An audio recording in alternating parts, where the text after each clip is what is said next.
You would have to be hiding under a rock to not have heard everything about the coronavirus. Lots of good advice has been given out about protecting yourself from catching this virus, and as we all know at this time, it's a worldwide shutdown of everything. In terms of the virus, there's not much more that can be done to stop it at this time. Common sense is going out the window in so many ways, and the media is hyping this up big time with every program focusing on how to live locked in your home for weeks. I have to admit that one makes me laugh, as I've been confined to my home for 30 years because of being bedridden. I'm used to it and know how to live in isolation. I realize the rest of the world doesn't know how to be locked down. Perhaps there is a lesson people need to learn about slowing down and not having to be and go constantly. To me, that's one of the positives of this pandemic. Many believe that this is the end of the world and that it's a biblical prophecy about the end times. I do not believe that this virus will wipe out a huge amount of the population worldwide.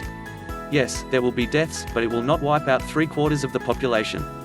In the book of Revelations, it talks about an epidemic that will wipe out 3/4 populations as we've reached the end times. First off, we are not at the end, and secondly, it is not going to kill the huge amount of people that the media wants you to think. Here are examples throughout history of when people thought it would be the end of the world. People thought the Black Plague was the end of the world. World War I was thought to be the end of the world. World War II was also seen as the end of the world. Many felt that the World Trade Center attack was a sign of the end of the world. The coronavirus will be the end of the world. With all the changes occurring in the world, you do not need to be a weatherman to know which way the wind blows. It is time to prepare your spirit to withstand these changes and to be strong to help those in need. I talk about protecting yourself in the white light, and now is definitely the time to be protecting your spiritual self in the divine white light. Please read my article and watch my video on how to do this spiritual protection. Prayer is also essential. God is still on the throne, and prayer can change things. Never forget the power of the Almighty. Whatever name you want to use for God, the great Creator, use it. The point is to ask for divine help for the world and ourselves. Be sure and ask the angels for their help. They wait for you to ask. I have been on this planet for quite some time, and since I was a small child, all I have heard is that the end of the world is near. What I can state is that it's not coming with this virus. Many things have to take place before the end of the world, and only a few of them have happened. So do not panic.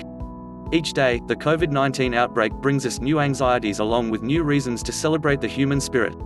What is occurring is a great economic shift. So many small businesses are being shut down and cannot recover from the imposed worldwide shutdown. The person who lives from paycheck to paycheck is going to feel this really hard. When you think about it being worldwide and how can the world recover from a major shutdown of all business and manufacturing, you have to really wonder.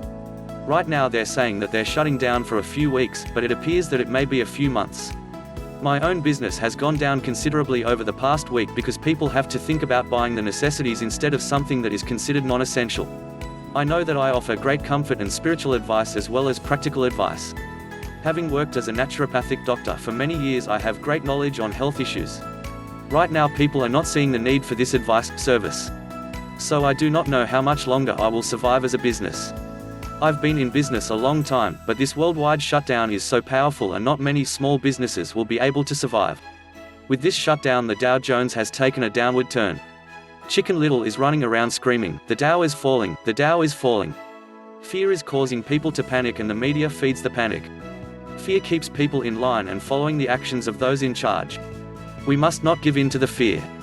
Remember that this too shall pass.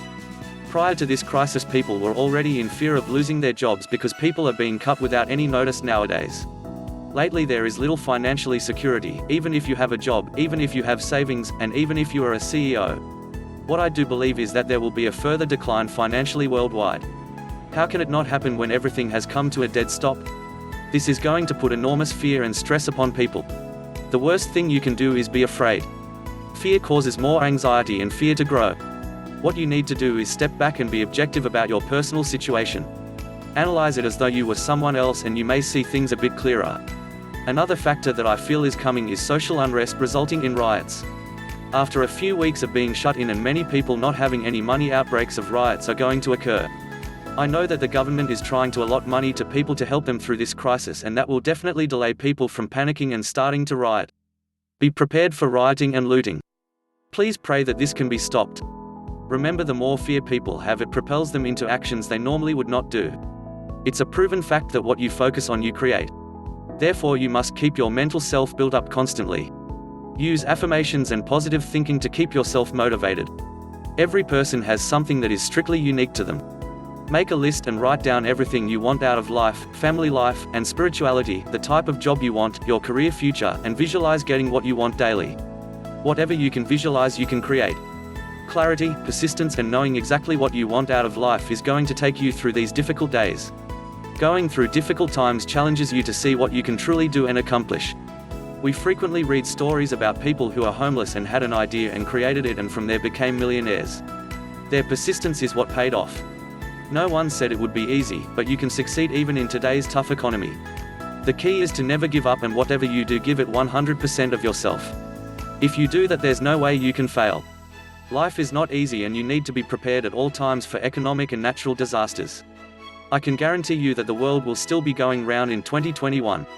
In this time of isolation, know that we are with each other in heart, mind, and spirit. I remain committed to being a positive force in my clients' lives.